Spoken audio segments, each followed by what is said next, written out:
Olá, meus amigos, olá, meus irmãos. Estamos aqui novamente para mais uma reunião que a gente faz semanalmente, trazendo para os irmãos o que nos pede a Escola Bíblica Dominical. São ensinos, são reuniões semanais que nós fazemos para falar de algum assunto. E durante esse trimestre passado, nós falamos sobre família, meus amados.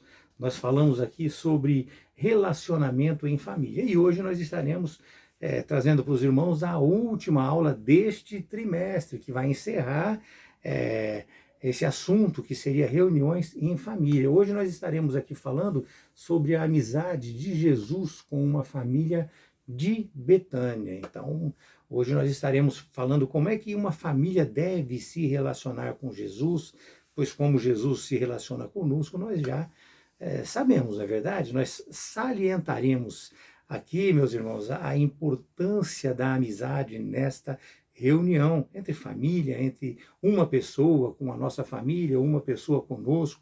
Então, nós estaremos hoje aprendendo sobre isso e nós teremos como exemplo essa amizade de Jesus com essa família e desta família para com Jesus. Meus amados, todos nós sabemos que os apóstolos, eles eram amigos de Jesus. Em especial ali, nós podemos falar de Pedro, Tiago e João. Mas ele também amava e tinha amizade com esta família, que era lá de Betânia. Betânia, naquela época, era um lugar, meus irmãos, muito tranquilo, muito tranquilo. E eu preciso já de início declarar aos irmãos, como diz a Bíblia, que há amigos mais chegados do que irmãos. Né? E muitos de nós sabemos disso. Isso está lá em Provérbios 18, no versículo 24. E claro, meus amigos, fica quando a Bíblia nos trata como irmãos de Cristo por adoção. Irmãos de Cristo por adoção. Lá em Efésios 1, no Efésios 1, versículo 5, nos traz dessa maneira. Mas que fique bem claro aos irmãos que uma amizade verdadeira consiste em saber ouvir o que for preciso. Nós precisamos, nesse relacionamento, dizer as coisas sinceramente. Nós precisamos nos expressar aquilo que nós pensamos, aquilo que nós achamos, aquilo que nós queremos, aquilo que nós necessitamos. E nós temos que permitir também que a outra pessoa se comporte e se porte da mesma maneira. Nós precisamos permitir sempre que a confiança e o respeito mútuo prevaleça nesta relação. Neste estudo de hoje, meus irmãos, nós vamos ver que a amizade de Jesus, a amizade que Jesus nutria por estes três irmãos, Marta, Maria e Lázaro, é um exemplo de valor que nós devemos ter entre nós, os homens. Entre nós, os homens. E que fique bem claro, hein? Fique bem claro para vocês que quando eu falo de homens, eu quero dizer o ser humano, ou seja, o ser humano do sexo masculino, o ser humano do sexo feminino. Ok? Jesus, meus irmãos, ele é amigo para todas as horas e para todas as circunstâncias da vida. Ele foi para eles e é para cada um de nós, hoje e sempre, a amizade sincera. Ele é um dos bens mais preciosos que nós podemos ter na nossa vida. Pois como nós veremos, João e Lucas, eles relatam em seu evangelho um pouco da importância deste relacionamento, onde esta família recebia Jesus e seus discípulos em sua casa com todo o amor, com todo o carinho. Nós temos a sugestão de leitura que está em Lucas 10, de 38 a 42. Lucas 10, de 38 a 42 e João 11, de 5 a 11. Nós não faremos a leitura, porque a aula é pela internet, e nós aqui vamos usar muito tempo se nós fazermos a leitura, mas haverá uma explicação dela no contexto geral desta nossa reunião, e eu sugiro aos irmãos que façam essa leitura na casa de vocês, Quando vocês estiverem aí com tranquilidade, façam a leitura. Lucas 10, de 38 a 42 e João 11, de 5 a 11, meus amados. O primeiro assunto nos diz o quê? Que Jesus, meus irmãos, ele era muito sociável, Ele foi criado na cidade ali de Nazaré, na época, uma pequena vila que, segundo relatos de estudiosos, ela tinha uma média de 100 habitantes. Olha, muito pequena, né? Para o que nós entendemos hoje como população, ela tinha na média 100 habitantes, mas era pequena demais, né?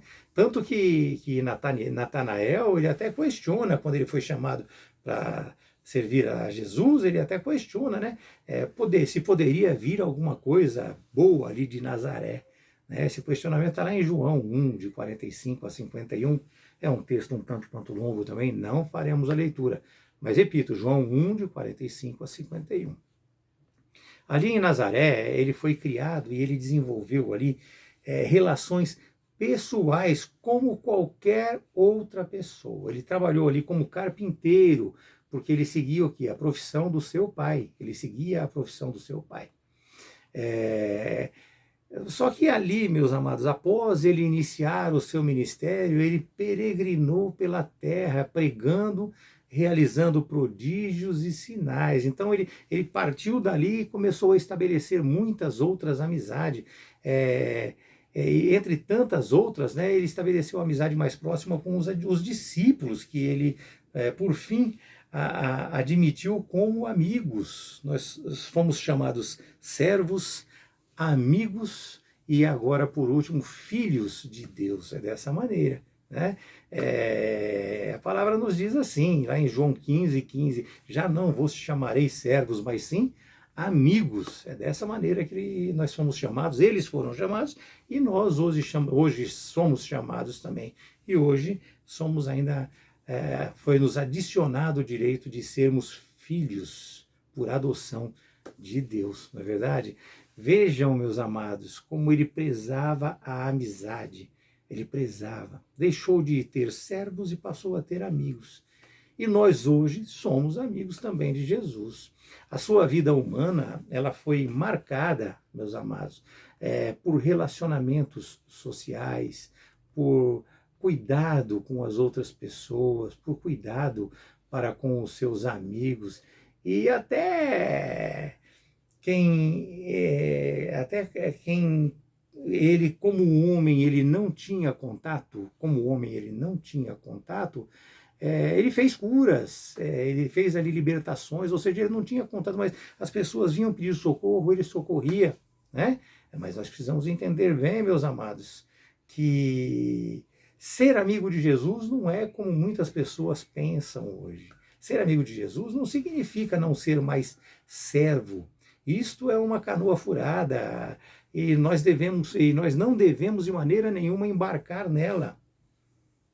Nós não somos servos, somos chamados amigos e agora filhos por adoção, mas não iguais. Nós não podemos esquecer que ele é Deus. Ser amigo, então, não significa mais ser servo, meus irmãos. Muitos nessa vida pensam dessa maneira, muitos pastores pregam para incautos, para aquelas pessoas que não aprendem ali lendo a palavra de Deus, elas não buscam o conhecimento de Deus.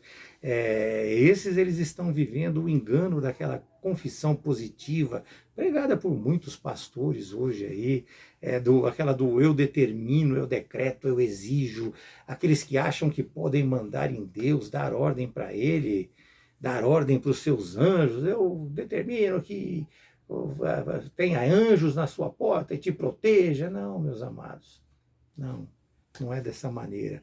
Embora ele seja nosso pai, embora ele seja nosso amigo, nós somos servos. Nós precisamos ter reverência por ele. Nós precisamos entender que nós somos chamados assim pelo acolhimento que ele nos dá, meus amados.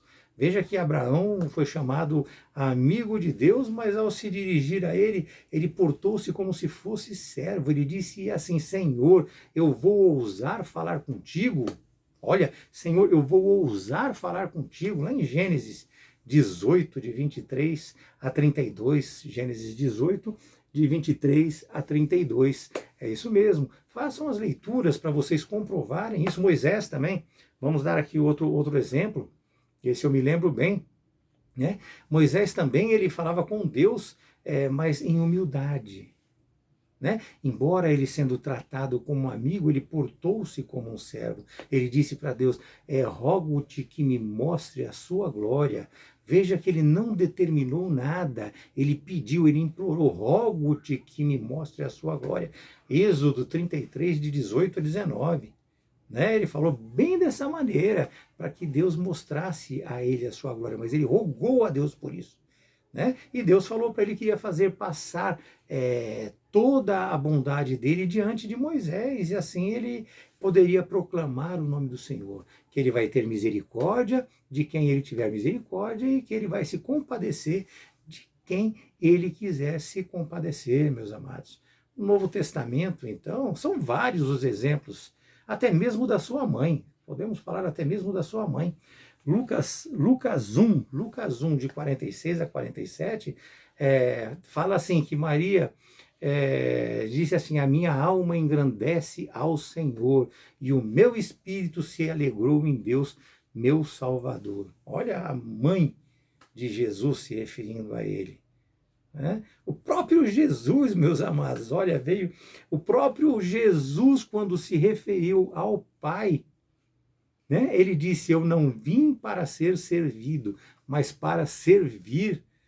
Eu não vim para ser servido, mas para servir. Está lá em Mateus 20, versículo 28, isso. Mateus 20, versículo 28. Até mesmo em cumprimento da profecia de Isaías, no capítulo 42, 1, né? Diz assim, né? Eis aqui o meu servo, a quem eu sustenho, o meu escolhido, a quem a minha alma se compraz, em quem a minha alma se compraz, né? Deus colocou sobre ele o seu espírito, é assim que fala Isaías, e ele vai promulgar o direito para os gentios. Então ele veio para poder trazer para nós o direito de sermos chamados de filhos, o direito de sermos chamados de amigo de Deus. Ele veio apresentar o evangelho para nós. Ao texto de Isaías 42, versículo 1, escrito 750 anos antes de Cristo. Antes de Cristo já veio isso, já veio essa permissão, já veio esse tratar, né, que estaria vindo o seu servo, ou seja, o servo de Deus, o Filho de Deus viria, a ele vai sustentar, ele vai acolher, né? A alma dele vai se comprazer em ter esse relacionamento com ele, e colocou sobre ele o Espírito de Deus, e ele vai trazer esse direito a cada um de nós. Vejam também, meus amados irmãos, como a coisa vai se avolumando, né? Os autores das epístolas, meus irmãos, discípulos e amigos de Jesus, ao iniciarem o texto, chamavam-se de servos. A esses que eram os autores das epístolas, das cartas, quando eles iniciavam um texto, eles falavam, né? Vamos colocar o exemplo aqui de Paulo aos Romanos, né? Quando ele se apresenta, ele fala, eu, servo do Senhor, né? Nós vemos Pedro também na sua segunda carta, nós vemos o Tiago, o próprio irmão de Jesus, começando. Judas também começa desta mesma maneira, se apresentando como servo. João, meus irmãos, lá em Apocalipse, ele se apresenta como servo do Senhor. Eles eram reconhecidos como amigos, como filhos, mas eles se colocam e se apresentam como servo, porque eles têm que ter zelo para com esse relacionamento. Eles têm que entender que somos amigos, somos filhos adotivos, mas ele é Deus, meus irmãos. Nós precisamos aprender isso. Não se pode brincar com Deus. Os judeus, eles não escrevem a palavra Deus, eles escrevem a palavra faltando uma letra, porque eles não se referem a Deus de maneira nenhuma. Eles não se sentem com condições o suficiente, morais, para poder se referir a Deus, para poder se relacionar com Deus, falando, pronunciando o seu próprio nome. Não é verdade? Portanto, meus amados, entendam que ser amigo de Deus não significa que nós deixamos de ser servos. Então, a Bíblia, a palavra nos diz assim, né, que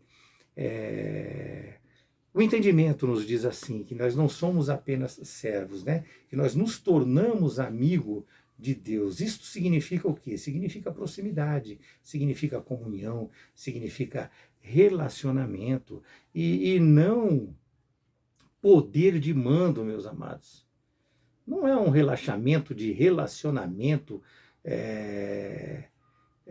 de ficar à vontade para falar com Deus. Nós precisamos ter respeito, nós precisamos ter temor, nós devemos aprender que quanto mais amigo, e aqui eu me refiro a todas as pessoas, não apenas qualificando apenas Deus nessa relação, a todas as pessoas, quanto mais amigo você é de uma pessoa, quanto mais amigo você é de Deus, você tem que ter mais cuidado, você tem que ter mais respeito, você tem que ter mais amor, você tem que ter mais zelo nesse relacionamento. Né? O segundo tópico, ele fala de Betânia. Né? A gente fala de Betânia. A gente pensa que a cidade é uma cidade absurdamente grande. Não. A cidade de Betânia, ali, Betânia, naquele tempo, meus amados, também era um local muito tranquilo. Né? Segundo estudiosos também, tinha cerca de 20 casas, mais ou menos, não existe uma certeza absoluta, mas era um lugar pequeno, era bem próximo do Monte das Oliveiras, ou seja, bem próximo da Casa do Pão, que é Belém, ou Efratá, né? Belém, Efratá. Então, o nome de Belém também era Efratá. Né? Ali ele desfrutava de uma amizade muito preciosa, da família de Marta, Maria e de Lázaro. Toda vez que ele ia a Jerusalém, Jesus procurava visitar esta família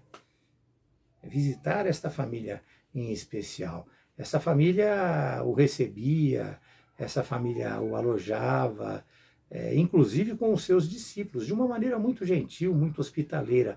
Mas ao longo desta reunião nós vamos falar um pouco mais a respeito disso. Né?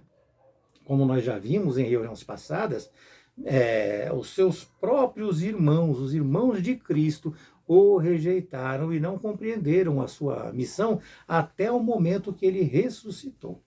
Mas nesta família, a família lá de Betânia, ele encontrou o quê? Um acolhimento muito especial. E isso é ressaltado quando a missão dos 70, que Jesus enviou de 2 em 2, ele alerta que se eles fossem bem recebidos e ouvissem e crescem, eles deveriam ficar, se alimentar, tendo comunhão para com esta cidade, ou para com a família que o recepcionou. Mas quando não o recepcionassem, quando não o recebessem, quando não acreditassem nele, que este lar e esta cidade, este lugar, eles deveriam sair daquele lugar, não deveriam permanecer ali, eles deviam bater o pé à saída da porta ali, para tirar o pé e se deslocar, ir embora, né?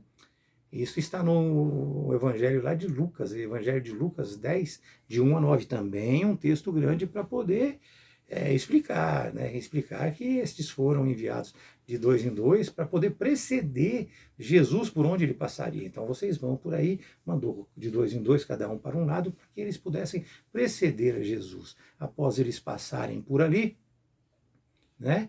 Eles iriam falar de Jesus para que ele pudesse chegar, ele vai passar por lá. Então, ele indo, meus amados, ali a Betânia, a casa de Marta, Maria e de Lázaro, onde ele foi cuidado, foi alimentado, teve uma estadia muito tranquila.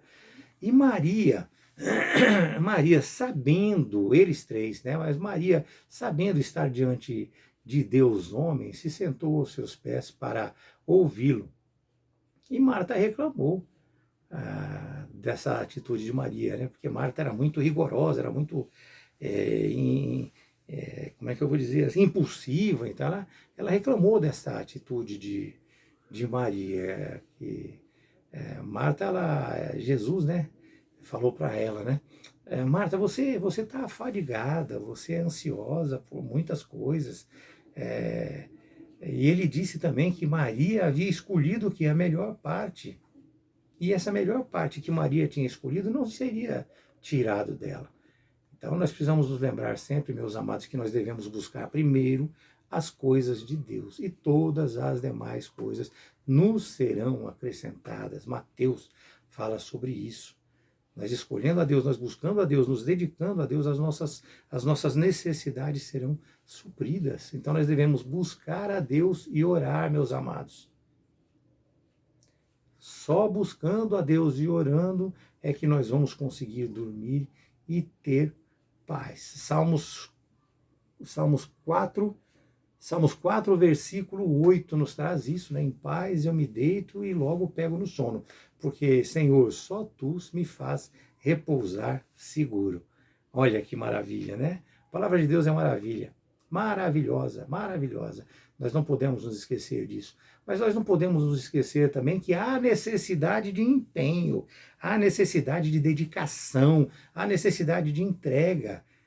Porque se você não agir dessa maneira, se você não se esforçar, a Bíblia mesmo diz que os que perseverarem até o fim serão vitoriosos. Então nós passaremos por tribulação, como fala a palavra de Deus, nós realmente iremos sofrer as consequências daquilo que está exposto aí, daquilo que vem ao mundo todo. Nós também fazemos parte do mundo, nós passaremos por essas coisas, mas nós devemos persistir, resistir e buscar, nos entregar. Nós precisamos buscar o contato com o Espírito Santo, conhecer a palavra de Deus, conhecer bons pastores, pessoas que têm uma boa palavra, pessoas que te ensinam a Bíblia Sagrada, e não aquilo que eles querem, não aquilo que eles acham, não aquilo que eles pensam ser. Nós vemos hoje aí personalidades absurdamente questionáveis, muito questionáveis. Então nós precisamos ter verdadeiramente um bom pastor.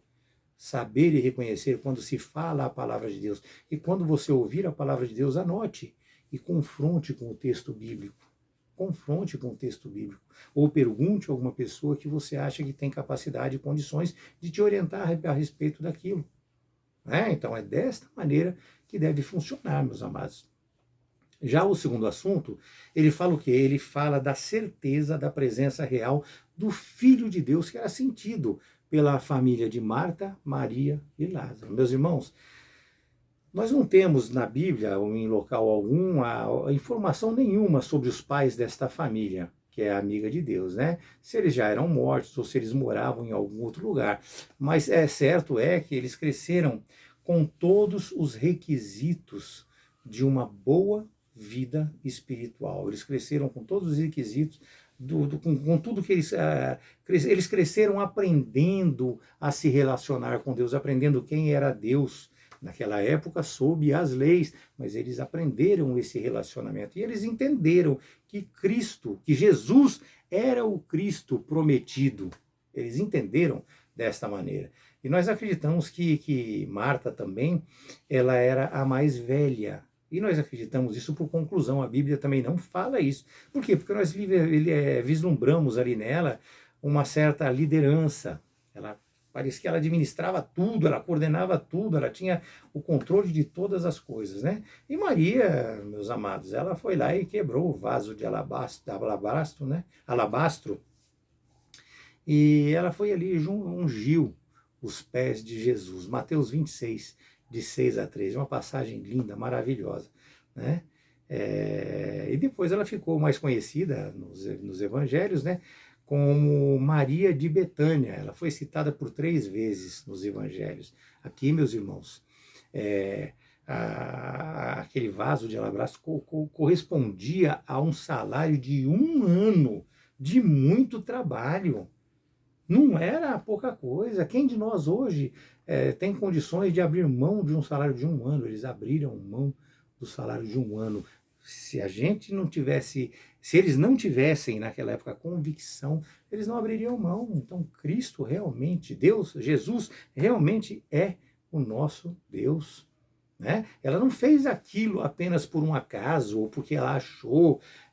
Ela verdadeiramente entendeu que Jesus veio para dar a sua vida por nós, por eles e por nós, por mim e por você, pecadores, que somos fracos, nada podemos fazer e nos julgamos e nos achamos.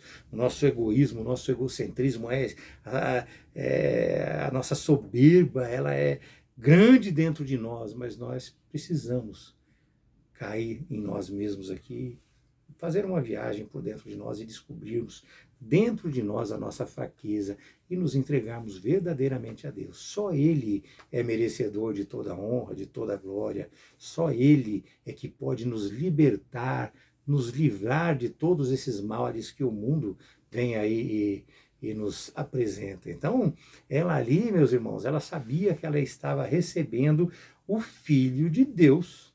O Filho de Deus. E eu devo aqui acrescentar para os irmãos que aquele bálsamo, aí já é mais entendimento teológico, né? Que aquele bálsamo ou perfume, ele era usado também para quê? Para embalsamamento, era usado também para ungir quem havia morrido, ele era usado para homenagens pós-mortem. Veja o caso das mulheres que foram depois ao sepulcro de Jesus Cristo para prestar homenagem a Jesus, que já tinha morrido. Elas compraram aromas para ir embalsamá-lo.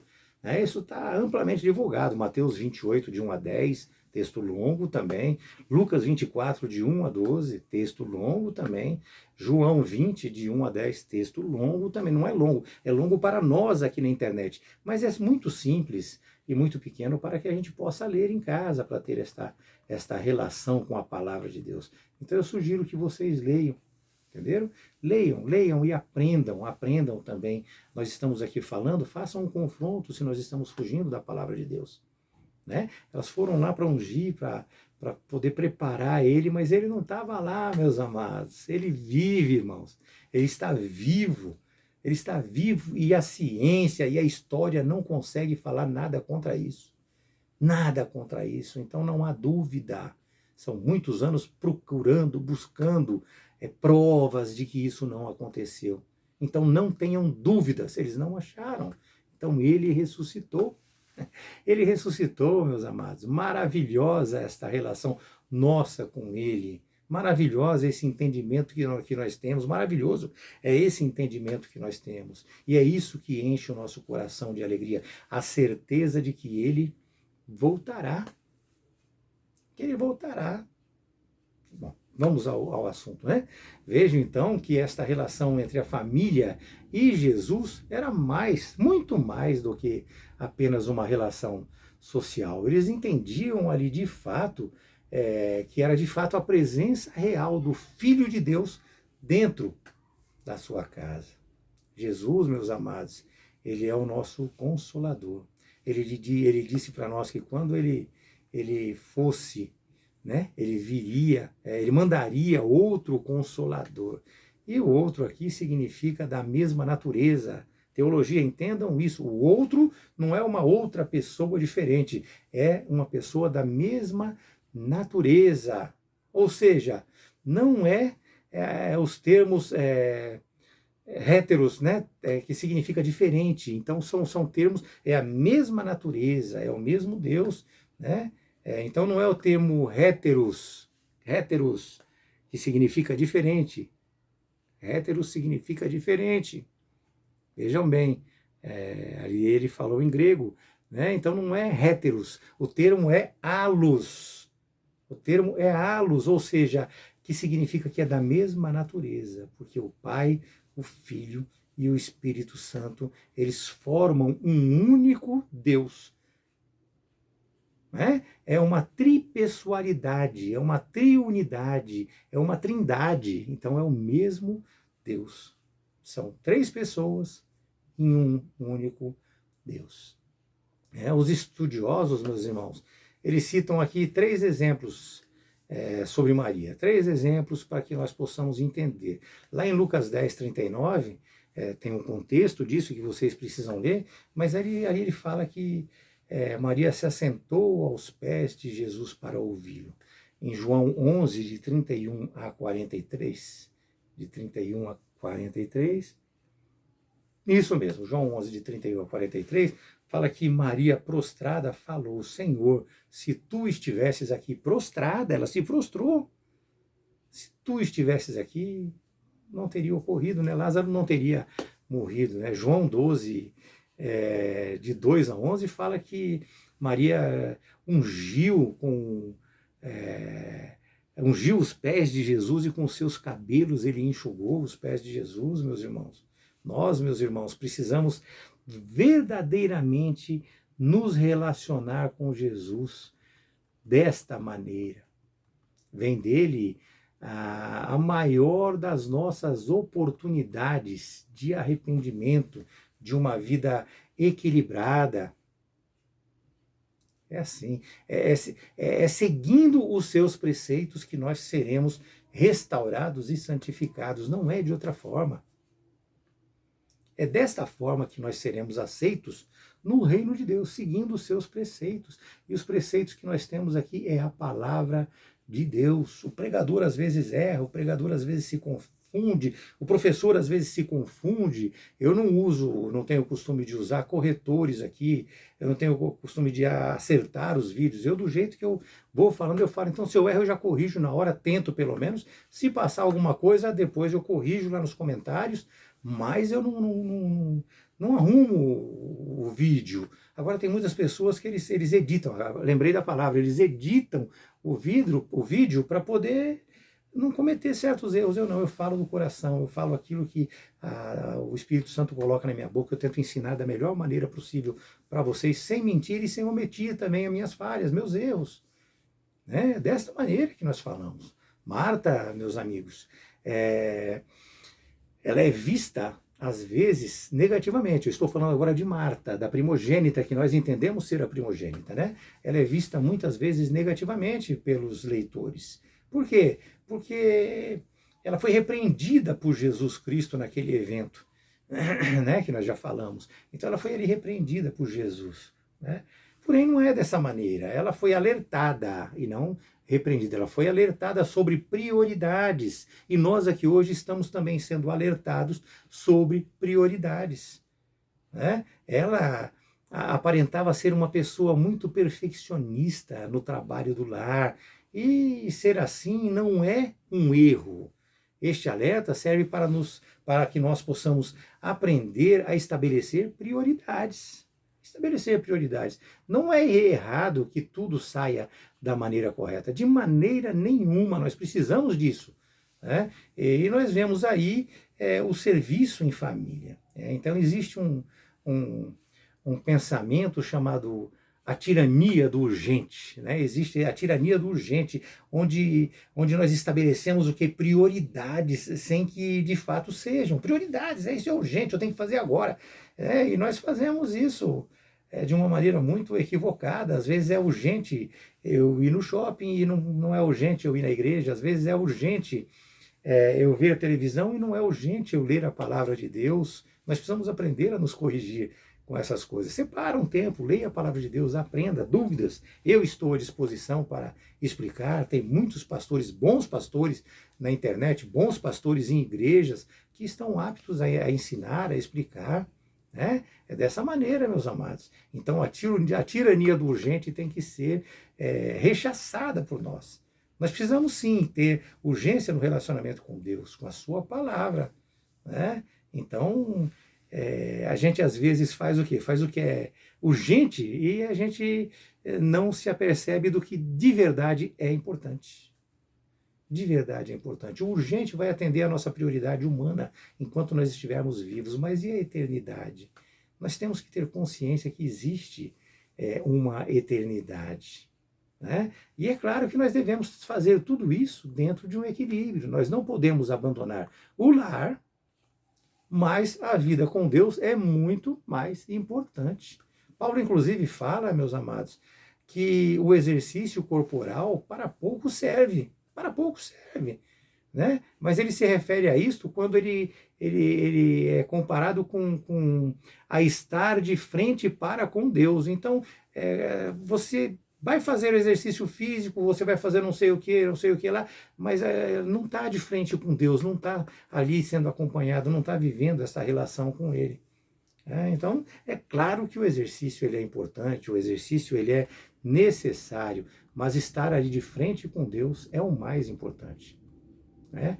O evento de Maria quebrar o vaso de alabastro, você não deve confundir isso com uma adoração extravagante de maneira nenhuma, como muitos fazem. Tem gente que acha que pode fazer o que quiser, pular, gritar, dançar, se comportar quando sair dali do jeito que quer. Não.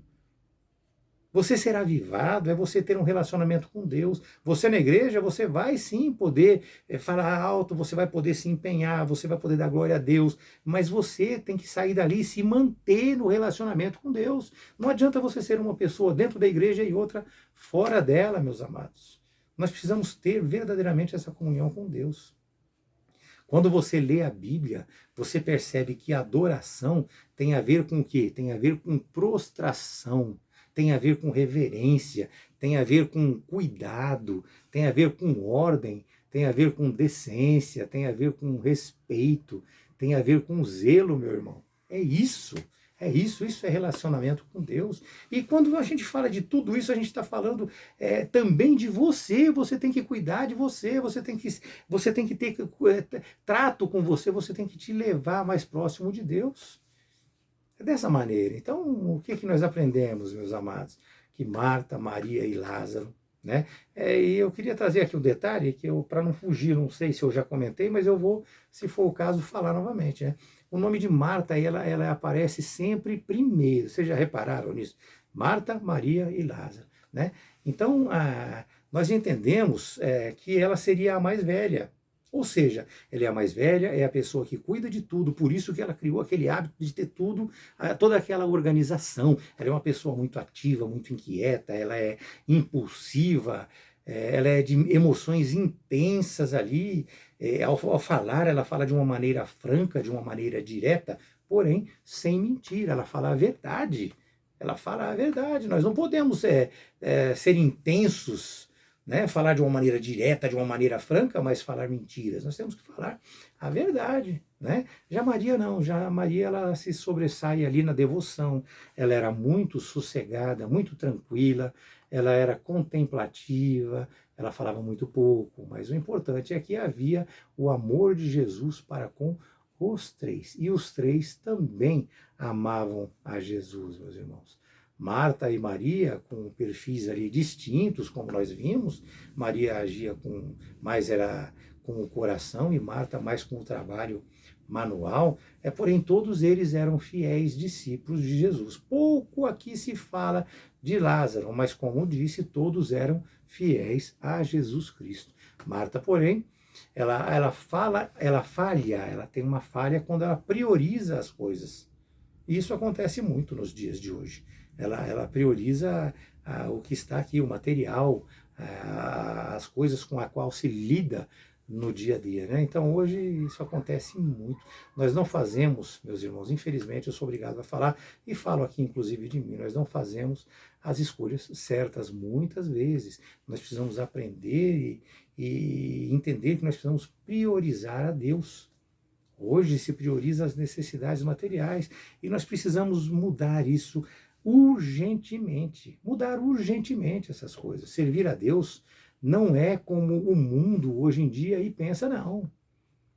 Né? Não é como o mundo, não. Servir a Deus é como a Escritura Sagrada ensina. Leia a Bíblia. Vai lá em Mateus 5, do versículo 1 até o versículo 8, ali você já tem uma proposição que Cristo deixou para que nós pudéssemos entender como nós devemos ser, como nós devemos nos comportar. Né? E não ali, a Bíblia toda, meus irmãos. Mas eu cito essa leitura, Mateus de 5, 1 até 7, 27, porque ali a gente vai aprender um pouco do nosso comportamento, o que nós devemos verdadeiramente ser. Nós precisamos desta maneira, meus irmãos, estabelecer o quê? Prioridades, porque a família que cultiva a relação com Deus vive em comunhão, vive em amor, vive compreendendo todas as coisas, e assim os outros membros da família e as pessoas com quem se convive socialmente, elas vão entender, aprender e viver dessa maneira também. Nós precisamos aprender a desfrutar da presença de Deus em nossa vida, em nossa casa, né? A cada segundo. Só desta maneira, somente assim, nós vamos ter paz de espírito para poder enfrentar esta nossa peregrinação. Eu conjecturo agora, meus amados, que seja é igual ao tempo de Israel ali no deserto, né? É, quando eles estavam com Moisés, né? O mundo hoje vive praticamente as mesmas coisas no sentido de murmuração, no sentido de pecado, no sentido de dúvidas, no sentido de aflições, no sentido de erros, contendas. Né? Mas aquele povo escolhido de Deus, e eu não falo aqui somente dos cristãos, dos evangélicos, não, eu falo do povo escolhido por Deus, ele está espalhado pelo mundo, aí nós precisamos alcançar este povo, né? Este povo escolhido por Deus, ele deve ser e estar aqui para ser a luz do mundo e o sal da terra. Então nós temos que estar aqui para influenciar de maneira positiva todo este mundo, meus amados. Nós temos que ser o exemplo de Cristo e não viver o exemplo que este mundo nos apresenta e nos passa. Na verdade, que nós possamos ser estes, formar estas famílias e assim sermos parte do corpo de Cristo. Amém?